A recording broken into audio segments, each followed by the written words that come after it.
Global strikes for Gaza এই কর্মসূচির সঙ্গে সংহতি জানিয়ে সারা দেশে বিক্ষোভ ও প্রতিবাদ কর্মসূচি পালিত হয়েছে।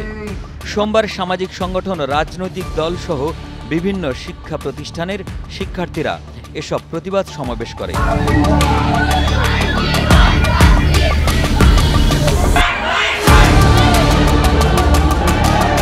এছাড়া ফিলিস্তিন হামলার প্রতিবাদে বিশ্বব্যাপী শিক্ষার্থীদের ক্লাস ও পরীক্ষা বর্জন কর্মসূচির সঙ্গে সংহতি প্রকাশ করেছে সারা দেশের বিভিন্ন কলেজ ও বিশ্ববিদ্যালয়।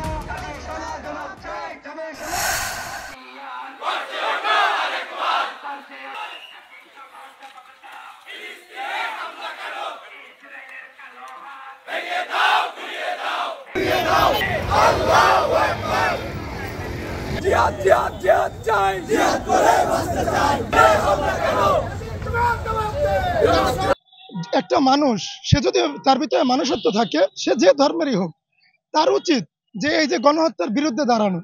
এই প্রতিবাদ স্বরূপ ইসরায়েলি যে কোনো পণ্যকে তাদের সম্পূর্ণরূপে বয়কট করা দরকার। সারা পৃথিবীতেই গাজাবাসী মুসলমানদের জন্য কি করছেন, এই প্রতিবাদ করার জন্য বলছেন।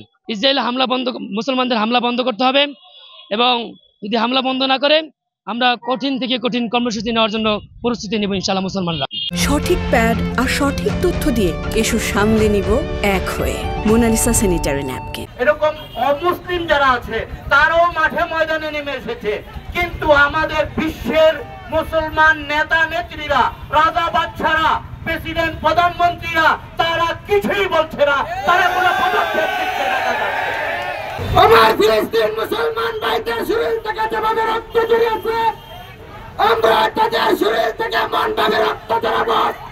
পুলিশ সাথে কোনো কবরে শক্তির চাপ তুলে দেখাবার সাহস পাবো না।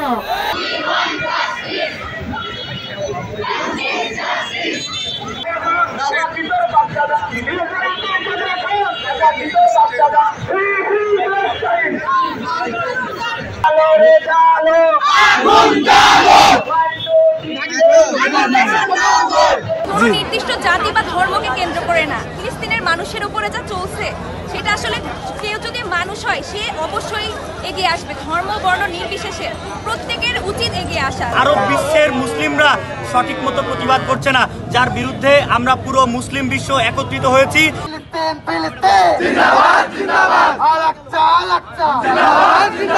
ইসরায়েলের দালালেরা হুঁশিয়ার, সাবধান।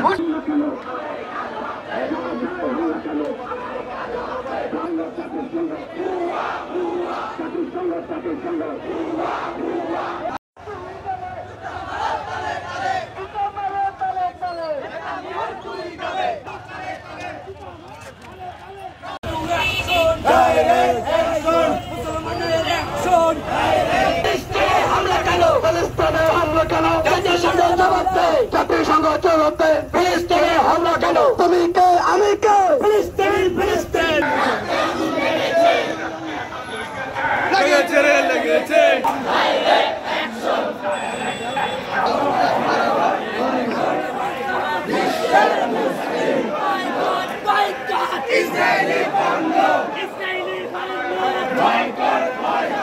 বিশ্বে খবরে দে,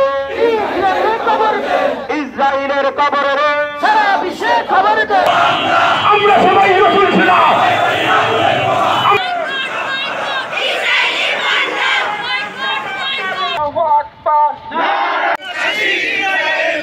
সাবিলুনা, সাবিলুনা, জিহাদ, জিহাদ, গড বয়কট, আমেরিকা সাবধান,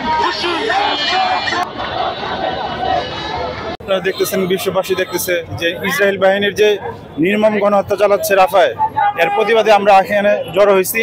ইনশাআল্লাহ আমরা প্রতিবাদ জানাই এবং এটা জানাতে থাকবো। ইমোশনাল অশ্রু, আবেগের অশ্রু, ভালোবাসার অশ্রু। জাতি আমেরিকায় একটি মানুষ যদি মারা যায় কারো হাতে, তাদের মায়া কান্না দেখে